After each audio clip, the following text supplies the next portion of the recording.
kuwa tuliokuwa tunayafanya hayakuwa mapenzi ya Mungu, wakakimbilia toba. Tusome Mathayo 3.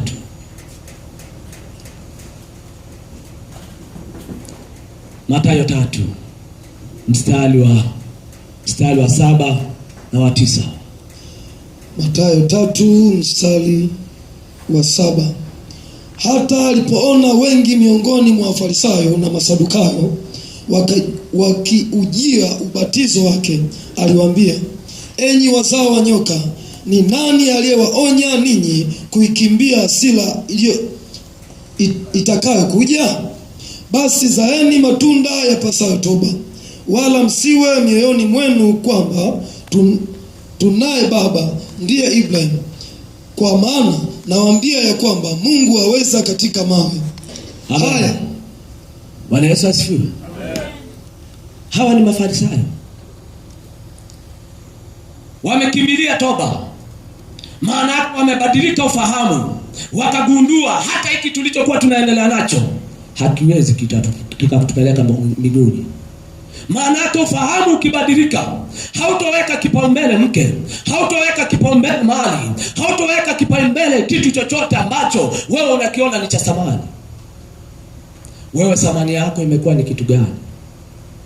Nakumbuka mtumishi wa miatu akafundisha jana kwenye kitabu cha Warumi 8:35. Akasema ni kitu gani kitakachotutenga na upendo wa Mungu? Mimi nilikumbuka safari ambayo kama alivyokumbuka mtumishi Musa. Kati ya safari ambazo haziwezi zikaondoka kwenye kumbukumbu ni mojawapo safari ya Mbeya. Unajua ni kitu gani? Baada ya kuwa tumeenda Mbeya, wakati tunarudi begi likapotea. Begi hilo nitaje tu vitu kadha ambavyo vilikuwepo. Zilikuwepo kaunda suti 2 ambayo moja nilikuwa nimeivaa kwa mara ya kwanza kwa siku moja. Ya pili nilikuwa sijaivaa. Nilikuwepo, kuna viatu vilikuwepo vya 32 kama sikosei au 30. Nilikuwa sijavivaa hata kwa siku moja, ila vyote vilipotea. Zilikuwepo nguo za Johnson na viatu vyake, vyote vilipotea. Vitu vingine hata nisipokutajia, thamani yake ukichungulia ilikuwa kama 500 na pointi, kama sio 600. Vyote vimepotea. Alafu unarudi ukiwa unaitafuta imani.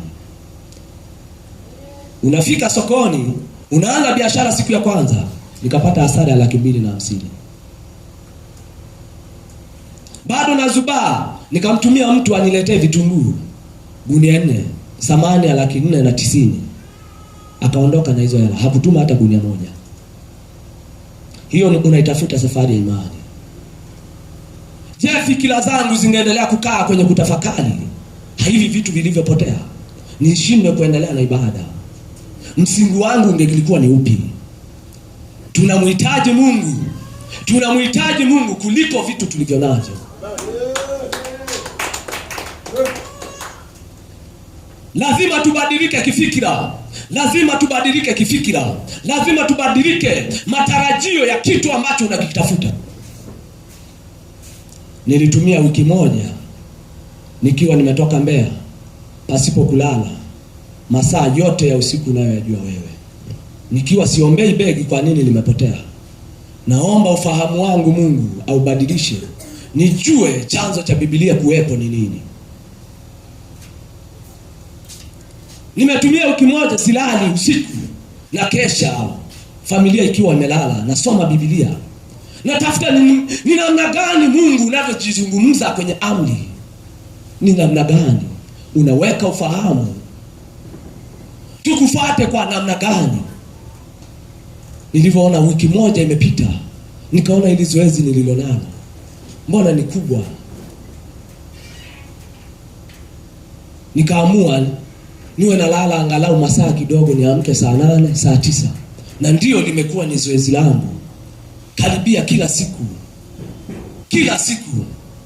Karibia kila siku siwezi nikakosa nikaamka asubuhi pasipo kupitia neno, pasipo kupitia maombi. Siombi kwa sababu nina muda huo, hapana. Ninaishi nikiwa natarajia baada ya hapa Mungu anikute nikiwa njiani. ninakesha kwa sababu naandaa safari ambayo nchi ninayoiendea nisiwe mgeni. Ndio maana huwa anasema, Mungu, ukializia maombi yangu nikawepo kwenye kitabu chako, niue kwa namna yeyote, maana hakuna nilichobakiza duniani. Hakuna nilichobakiza duniani. Huwa naomba Mungu, nikawa naomba nasema, Mungu nisaidie, nisije nikafa kama wengine, ikawepo masingizio, amekufa kwa sababu ya ajali, amekufa kwa sababu ameugua muda mrefu. Hapana, Mungu ukinilizia hata nikiwa nimelala, wakute mimi safari imeanzia hapo. Bwana Yesu asifiwe. Wewe unaishi ukiwa unatarajia nini? Bado unaishi, kipaumbele umekiweka ni kitu gani mbele zako? Kipaumbele kwako kimekuwa ni kitu gani? Imekuwa ni nyumba ndio kipaumbele. Wengine tunaona nyumba tuliziacha. Kumbuka ni ushuhuda ambao wa maisha niliyopitia. Niliamua kuacha kila kitu, nianze moja na Bwana. Kipaumbele chako kimekuwa ni kitu gani?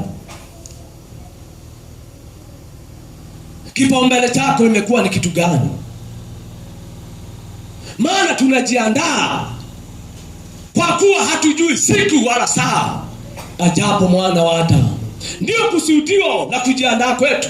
Tunahitaji kujiandaa kila wakati, kila saa. Na utajiandaaje ikiwa fikira zako bado unawaza biashara imeanguka, kitu ulichokuwa nikifanya kimeleta hasara, nyumba uliokuwa unaijenga hauwezi kuiendeleza, mke uliotarajia abadilike hajabadilika, limekuwa ni jaribu kwako. Ni kitu gani ambacho wewe unataka umalize na Bwana? Ni kitu gani ambacho unataka umalize na Bwana? Unawaza mke, tulitarajia tuoe mke ili tufanye vizuri kwa Mungu, hatukufanikiwa. Tulitarajia tuwe na fedha ili uenda tukala chakula kizuri, lakini chakula kimekosa hamu. Hadi wanasema, Mungu nisaidie, maana kwenye chakula kuna nguvu. Kuna nguvu ambayo inakuendesha, inaweza ikakupeleka kuzini. Niondolee kiu ya kula, hata ikiwezekana nisile kama wanadamu wengine, nibaki wa kawaida, nibaki wa kawaida. Maana kusudio mbinguni hakuna kula, hakuna mke, hakuna watoto. Ndio maana Biblia inaposema ya kuwa mtu yeyote atakayeacha mke, atakayeacha shamba, atakayeacha nyumba, atakayeacha magari kwa ajili ya Bwana, huyo ndio anayehesabika kuwa ni bora. Wewe unataka tuambatane na mke ili nikose mbingu? Unataka niambatane na fedha ili nikose mbingu? Mungu, nilizie majina yangu yakiwepo niue kwa namna yoyote, isiwepo sababu yoyote ya kusema ilikuwa bado sijakamilisha watoto wangu wasome. Kwani mimi nimekamilishwa na Baba? Yani isiwepo namna yoyote ya kujieleza kwa Mungu. Wewe una matarajio gani na Mungu? Wewe una matarajio gani na Mungu? Wewe una matarajio gani na Mungu? Unajiandaa kwa kitu gani? Unaangalia pitapita za watu sokoni, unapowaona moyo unashikwa na huzuni. Unaona kabisa, mbona hao watu niko nao lakini fikra zao zimeegemea sana kwenye vitu. Unaanza kuhurumia, hao watu imekuaje? Bado fikira zao ziko kwenye vitu, imekuaje? Unaona vitu bado vinapiga kelele. Tunamhitaji Mungu isivyokuwa kawaida. Tunamhitaji Mungu isivyokuwa kawaida. Sijajua kipaumbele chako ni nini kwenye maisha yako. Sijajua kipaumbele chako ni nini kwenye maisha yako. Sijajua. Watu wa Mwanza hivi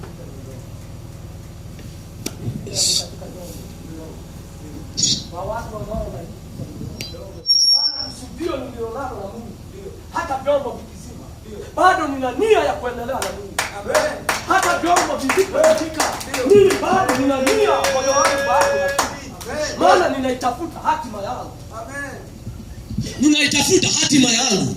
Yaani ninaitafuta hatima yangu ikiridhiwa na Bwana, sina nilichobakiza. Wewe unatumika aje kanisani? Unatumika kwa sababu una afya. Unatumika kwa sababu una kipawa cha kupiga gitaa. Unatumika aje kanisani? Tunatumika kwa sababu tunaitafuta hatima yetu. Ndio kusudio ambalo mwanadamu anatakiwa atumike. Usitumike kwa sababu una fedha. Usitumike kwa sababu una uhai wa kuona wewe una afya.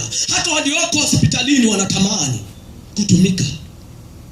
Wewe unatumikaje na Bwana? Unatumikaje na Bwana? Umekuwa na ratiba gani na Mungu? Umekuwa na maandalio gani na Mungu? Umekuwa na maandalizi gani na Mungu? Maana siku usiyoijua na saa usiyoitarajia ndipo ajapo mwana wa Adamu. Mfano mmoja Yesu akautoa. Akasema palikuwepo na wanawake. Kati ya wanawake 10 kwenye kitabu cha Mathayo, palikuwepo na wanawake 10. 5 walikuwa ni waelevu. 5 walikuwa ni wapumbavu. Walipoingia kwenye ukumbi wakiwa wanamsubiria bwana harusi, muda atakaofika, masaa kadiri yalivyokuwa yakienda, ndivyo walivyokuwa wanapungukiwa mafuta. Muda uliofika, maana hawakutarajia bwana harusi atakuja saa ngapi. Masaa yanaenda tu. Muda ukafika, bwana harusi huyu hapa. Mafuta ndio kwanza yameisha. 5 wenye uelevu wana mafuta. Tunaomba mtuongezee. Kaambiwa hapana. Huenda vibanda vilivyoko kule havijafungwa. Ukienda tu kule unaweza kununua. Wakaondoka. Wakaenda kununua. Bwana harusi akaingia. Mlango ukafungwa. Si kwamba walikosa mafuta, walipata. Ndio maana walirudi. Wangekosa wasingerudi pengine. Wakarudi. Wanaingia, wanataka kuingia kwenye ukumbi. Wanaambiwa saa imeisha. Saa imefanyaje? Imeisha. Tufanyeje sasa? Rudini kule, kwa maana saa imeisha. Wewe huu mfano unakufundisha nini?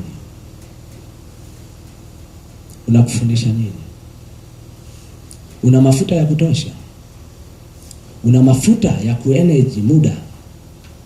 Imani ulioibeba kwa mazingira magumu, bado una nguvu ya kutaka kumaliza mwendo salama? Au bado unaona kama vile mtumishi alivyosema jana, usimshushe Mungu samahani? Au umeshaanza kumshusha Mungu samahani, kuona hapa hiki hakiwezekani? Kuna kipindi nilikuwa naumwa. Nilikuwa nasumbuliwa kizunguzungu. Pastor Hamsa akaniambia, baba uende hospitali. Nikawa sina msukumo wa kwenda hospitalini. Maana tarajio langu Mungu atakaponikuta kwa mazingira yoyote au amenilizia. Tarajio langu si kutoka Kahama nikaishi. Tarajio langu si kutoka Kahama nikafanya biashara. Tarajio langu si kutoka hapa nikasimulia habari za Kahama. Vyovyote, hata kama nikiwa kwenye gari, Mungu akinifumba macho, mimi kwangu ni amina. Una mafuta ya kutosha? Maana huenda unakuja kanisani, haujajua gharama ya kuwa na mafuta ya kutosha. Umejaribu kuja kanisani kwa sababu ni siku ya Jumapili, lakini siku zingine umekosa maombi. Umejaribu kukanyaga madhabahuni mwa Bwana kwa sababu wanakutamani uwepo, kwa sababu wasikie sauti yako, lakini tarajio la Mungu sio hilo. Hata kama ungeimba vizuri, hata kama ungefanya kazi ya utoaji wa sadaka nzuri, lakini kama hujawa na Mungu, bado una hasara.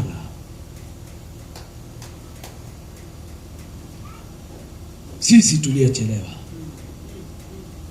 Sema mimi niliyechelewa. Ila sio wewe, mimi ndio niliyechelewa kujua wokovu Ndio maana nilianguka kwenye dhambi. Ningeujua wokovu na faida zake na nguvu zake, nisingelikuwa na historia ya kuwa nilikuwa mzinzi, nisingekuwa na historia ya kuwa niliwahi kusema uongo, nisingekuwa na historia yeyote yenye uovu. Laiti ungejua hata wewe ambaye hutatenda dhambi ya kuwa Mungu anaweza akakuacha kwa sababu umechukulia wokovu kama ni sehemu tu ya kupokea, yani hamna namna yeyote ya kuwa na mwendelezo wa imani. Sisi tulioanguka, acha tuyaeleze madhaifu yetu, acha tuseme ya kuwa tulikuwa watenda dhambi, acha tuseme sisi tumechelewa. Hivi unajua mtu aliyechelewa? Ukichelewa unatamani kukimbia mwendo usio kwa kawaida. Ukichelewa unatamani kupalilie hata jua likiwa limezama, maana umechelewa. Ukichelewa wewe kama umechelewa. Kipindi mimi naendesha baskeli, nilikuwa sitamanigi mtu anipite nyuma niwe mbele. Baskeli yeyote aliyekuwa anaendesha. Hadi nilitamani kuingia kwenye mashindano. Kwa mwendo niliokuwa na uendesha baskeli, huwa natamani pikipiki ndio ipite mbele, sio baskeli nilioiacha nyuma. Kwa sababu nilitaka kuwahi. Ndivyo hivyo. Wokovu. Sisi tumechelewa. Lakini Mungu ayalizie mapenzi yetu ya kuwa halikuwa kusudi letu. Ilikuwa ni upumbavu tuliokuwa nao, ilikuwa ni elimu tuliokuwa nayo, ilikuwa ni fikira. Tulikuwa hatujageuzwa kwenye njia ya toba ya kujua ufahamu.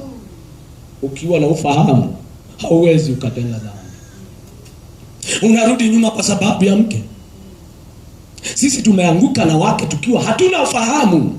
Nilimwambia mtumishi Musa, leo hii mtumishi Sara, kwa namna yeyote akitaka kuanguka, mimi siwezi kuanguka na Bwana, maana najua nimechelewa.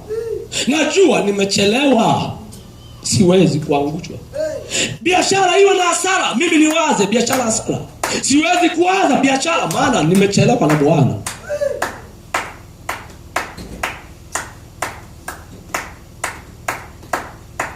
Wewe unawaza nini? Mungu wetu unamwaza kwa jambo gani ambalo kwako hajalifanya? Unaona ni kitu gani ambacho Mungu hajafanya kwako? Maana kama ni nyumba, amesema yeyote atakaye kubali kuiacha nyumba, yule ndiye atakaye kuwa bora.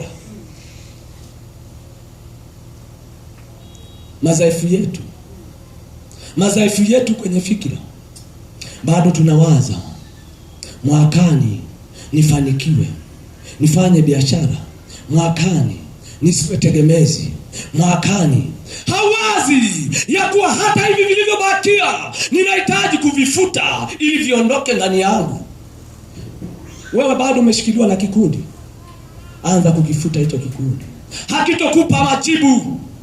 Bado umeshikiliwa na fedha, haitokupa jibu sahihi ya kuwa Mungu alitarajia hiki. Bado unawaza nini?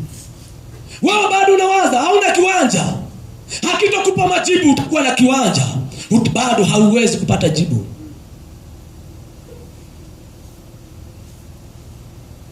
Ili ujue hauwezi kuwa na jibu, waangalie watu wenye vyeo vikubwa walipowekwa ngazi fulani. Kwani hiyo ngazi ilitoa majibu kwao? Haikuweza kutoa majibu. Siku moja nikasema hata Rais Samia hapo alipo bado hajawa na jibu la moja kwa moja.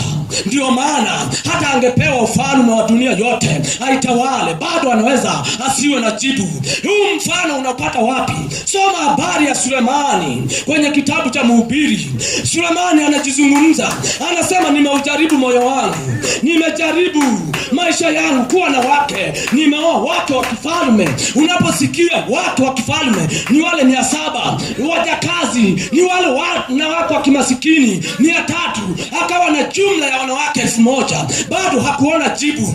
Akajenga nyumba, akaweka kila kitu, akaweka wafanyakazi ili yamkini muda ukifika apate chochote kwenye hiyo bustani aliyoitengeneza yeye, lakini hakupata majibu. Akasema yote ni ubatili. Unafikiri jibu hili lilitoka wapi? Baada ya kuwa na hivyo vitu, baada ya kuviegemea, hakupata jibu. hakuona nafasi ya kuwa moyo wake waweza kuliziwa na Mungu. Akatosha kusema yote ni ubatili. Unataka tukimbizane kwenye vitu gani? Mimi sijui. Ndio maana wanamuomba Mungu niliizie, nisije nikafahamu nikajua ya kuwa wewe ni Mungu unayepaswa kutumikiwa kwa njia hii. Baada ya hapo nikaanguka, asitokuwa na msamaha. Ndio maana anapozungumzia habari ya Kaini na Abeli walivyomuua ndugu yake, anazungumzia huyu mtu hakubadilishiwa ufahamu. Ndio maana akawa na jambo la wivu ndani mwake, akaona nimuue huyu, hafai. Watumishi wametoka kupanda mbegu. Watumishi wamesimama na kuipanda mbegu. Una ustahimilivu gani? Una ustahimilivu gani katika majaribu unayopitia? Umekuwa na ustahimilivu gani kwenye hali unayopitia? Wewe unafikiria kuishi duniani pana majibu? Hata tukiishi duniani miaka 200, 400, 600, 700, hatuwezi kuwa na jibu. Jibu ni Mungu. Jibu ni Mungu. Ndio maana Wakolosai 3:1 anasema yatafakarini yaliyo juu, sio yaliyo chini. Yatafakarini yaliyo juu, sio yaliyo chini. Kuna kitu gani unachokitafakari? Mimi sijajua. Tafakari yako ni ipi? Tafakari yako ni ipi? Unayozani inaweza ikakupa faraja. Tafakari yako ni ipi? Tafakari yako, msingi wako umekuwa ni upi? Unajiandaa mwakani uoe. Mimi nilijiandaa kwa gharama za kwangu nikaoa mke. Ila ndipo makosa yangu yalipoanzia ya uzinzi. Yaani kipindi natarajia nioe, labda niweze nikawa na ukamilifu wa kumtumikia Mungu, ila ndipo nilipooa na ndipo nilipokengeukia. Wewe tarajio lako ni lipi? Ukiuliza fedha, kuna watu walitamani wawe na fedha na walipozipata wakageuka mioyo. Tarajio lako ni lipi? Yaani tumaini lako haswa ambalo unajua kuwepo kanisani kila siku. Kuwepo kanisani kila siku. Nimesifiwa sijasifiwa. Tarajio langu liwe ni lipi?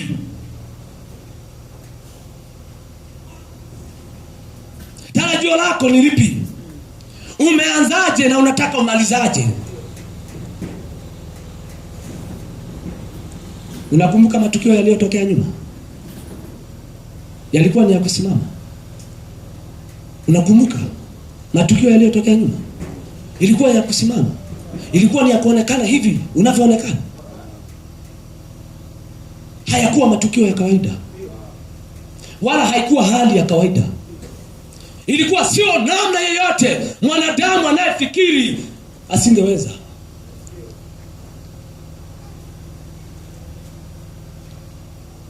Mungu atusaidie sana. Naomba tusome kitabu kimoja. Kitabu cha Matendo ya Mitume 20 na 22. 20 na 22. Mtanisamehe kama nitatumia muda kidogo, lakini nitaulinda muda ili kuupisha mambo mengine yaweze kuendelea. Matendo ya Mitume 20:20. Amen. Ya kuwa sikujiepusha katika kuwatangazia neno lolote liwadhalo kuwafaa, bali na wafundisha wazi wazi na nyumba kwa nyumba, nikiwashuhudia Wayahudi na Wayunani wamtubie Mungu na kumwamini Bwana wetu Yesu Kristo. Basi sasa angalieni, nashika njia kwenda Yerusalemu, hali nimefungwa rohoni, nisiyejue mambo yatakayonikuta huko, isipokuwa Roho Mtakatifu mji kwa mji hunishuhudia akisema ya kwamba vifungo na ziki vyaningoja. Lakini siyahesabu maisha yangu kuwa kitu cha thamani, kwa kuwa kama kumaliza mwendo wangu na huduma ile niliyopokea kwa Bwana Yesu, kuishuhudia habari njema ya neema ya Mungu. Na sasa tazameni, mimi najua ya kuwa ninyi nyote mliwahubiri wafalme na Mungu, nikienda huku na huko, hamtaniona uso tena. Kwa hiyo nawashuhudia wote siku hii ya leo ya kuwa mimi sina hatia kwa damu ya mtu awaye yote. Kwa maana sikujiepusha na kuwahubiria habari ya kusudi lolote la Mungu. Jitunzeni nafsi zenu na lile kundi lote nalo, ambalo Roho Mtakatifu amemweka ninyi kuwa waangalizi ndani yake, mpate kurisha kanisa lake la Mungu, alilonunua kwa damu yake mwenyewe. Najua mimi ya kuwa baada ya kuondoka kwangu, mbwa mwitu wakali wataingia kwenu, wasilihurumie kundi.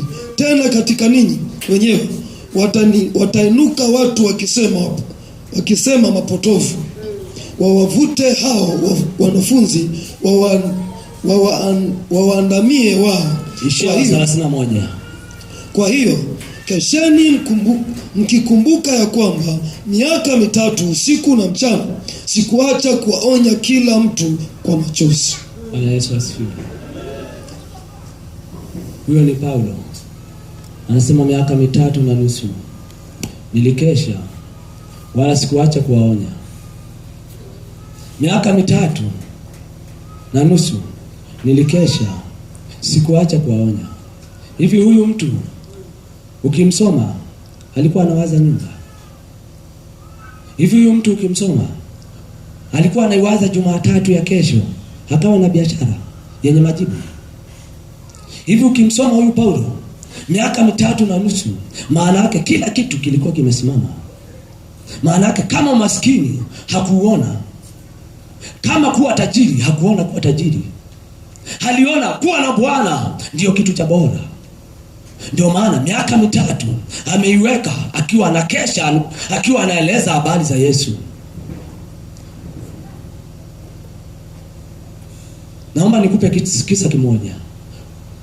kisa kimoja na Mungu akinisaidia kiwa cha mwisho.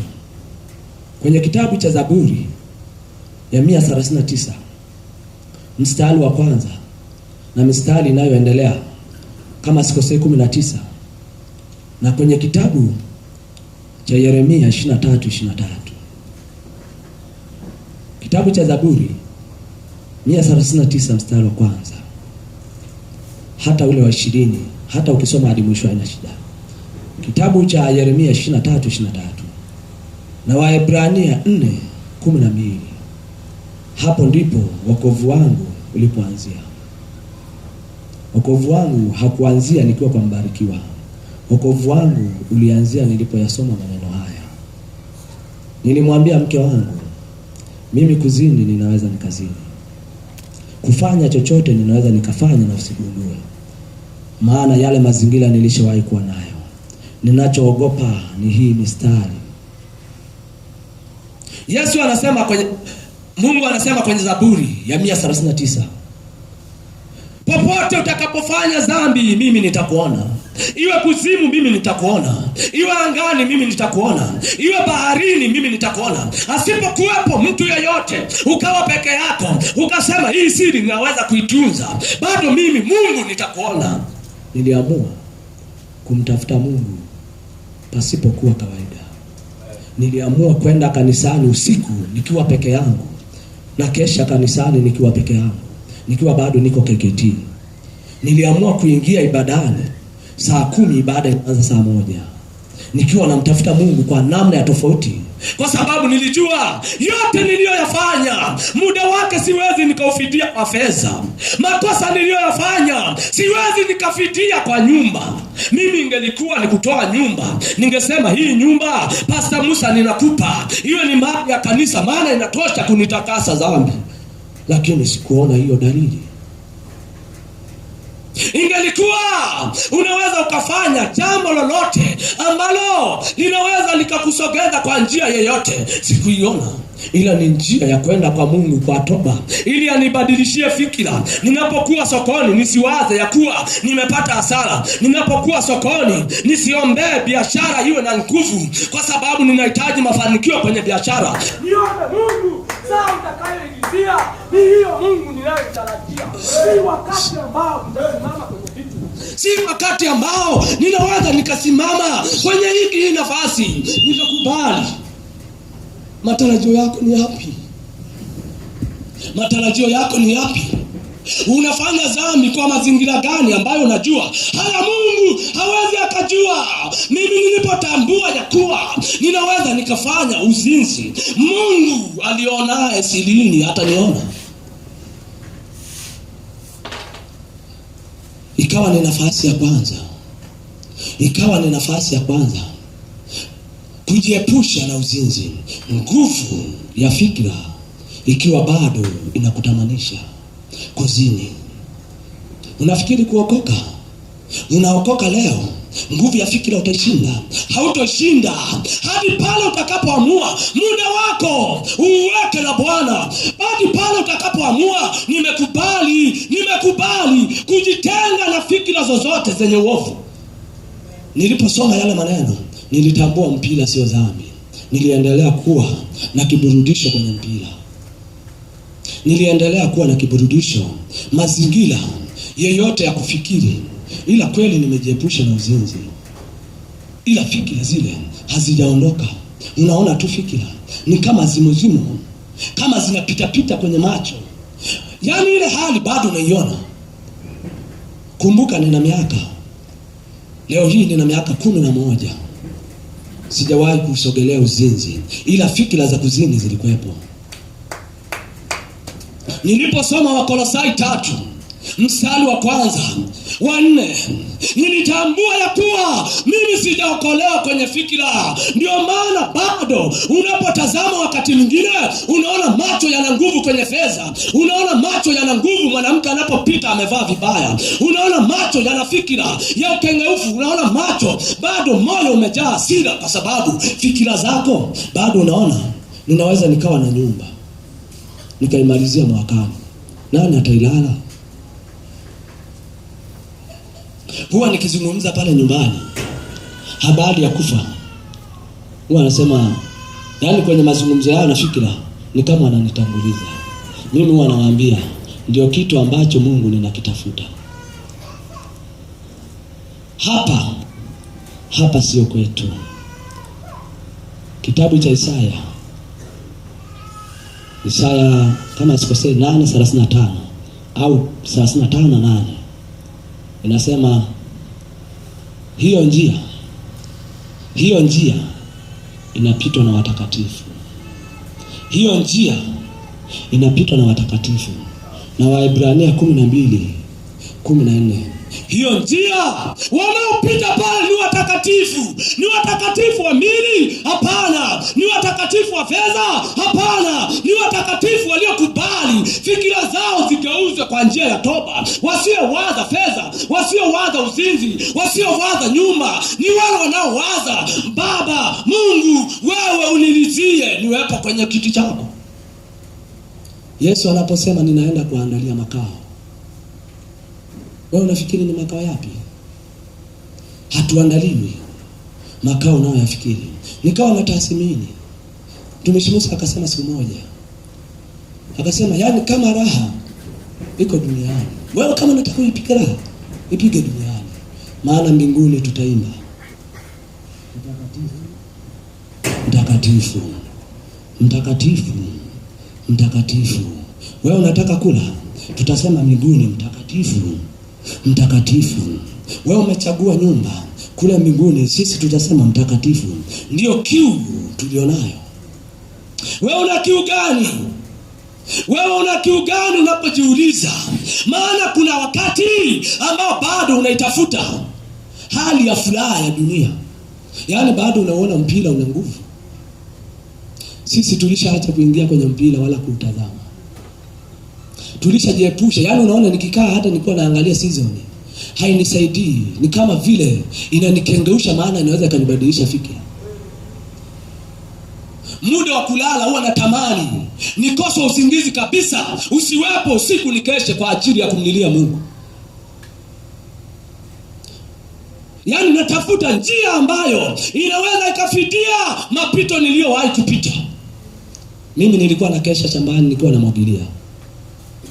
Vitu vyote nilivyovikeshea ndio hivyo nilivyoviacha.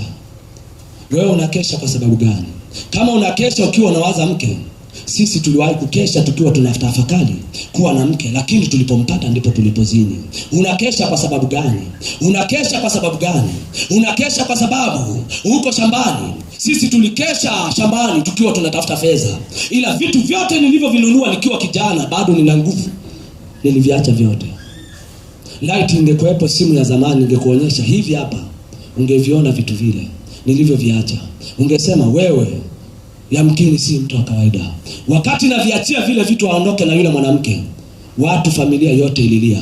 Mimi nilisema hivi, mimi nimekubali viende, ni usalimishe moyo, kwa sababu kuambatana na huyo mwanamke nagundua naenda kuzimu. Na nilipogundua naenda kuzimu, nikasema nitafute faraja wapi? Nikitafuta kwenye pombe naenda kuzimu. Niligundua nitafute faraja wapi? Nilipotafakari yamkini nikate tamaa nijinyonge, nilikumbuka ya kuwa naenda kuzimu. Nikasema mimi, Mungu, ninaomba unisaidie, nikipita kwenye mapito haya sitoweza kufanya uovu ambao nitakuwa na historia nyuma niliyowahi kuifanya. Hiyo nguvu iliendelea kunibeba, kwa sababu nilikuwa kama nimeweka naziri kwa Mungu ya kuwa ukinivusha hapa, halafu wakati huo unapitia hayo yote, mwanamke anakuambia endapo ukaniacha mimi, siku moja nitakuua. Na ninakuua kwa sababu gani? Yule utakayemuoa muwe mmekosa, tumekosa wote. Na kama nitashindwa kukuua wewe, nitaua mke wako. Na haitoshi hiyo, anapata taarifa mke wako ana ujauzito, anasema nimepata taarifa mke wako ni mjamzito. Siku ya kujifungua mimi na yeye, hii habari itakuweka hali gani? Hautokimbilia kwa waganga wa kienyeji, hautotafuta nguvu ya ziada. Nilisimama na Mungu, nikawa naumwa kifua. Muda fulani nikasumbuliwa na kifua, sijatoa taarifa nyumbani. Yule mwanamke ana taarifa ya kuwa Kefa aliyopo kule anasumbuliwa na kifua. Hizo taarifa nikazipata kwa dadangu, akiwa ananielezea mazingira ninayopitia kwa wakati huo. Nikasema ni nani amekuambia? Anasema habari hizi nimezipata. Hebu fikiria, sikufuatwa na nguvu za giza. Unafuatwa, lakini unasema Mungu, mimi nitasimama na wewe. Pale utakapolizia wewe, mimi kuondoka nitaondoka, sijakataa. Pale utakapolizia lolote, ni wewe umelizia, mimi sitokataa. Unasimama na Mungu kwa sababu ya ahadi uliyoweka. Bwana Yesu asifiwe. Naomba tuombe kidogo. Hayatakuwa ya bure ya maneno yako, hayatakuwa ya bure ya maneno yako.